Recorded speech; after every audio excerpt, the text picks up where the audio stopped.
శబరి కొండలో గండ దీపమై స్వామి అయ్యప్ప నువ్వు మకర జ్యోతివై మసలుతున్నవా స్వామి అయ్యప్ప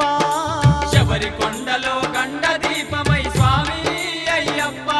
నువ్వు మకర జ్యోతివై మసలుతున్నవా స్వామి అయ్యప్ప హరిహరాదుల స్పర్శతో రాలిన స్వామి అయ్యప్ప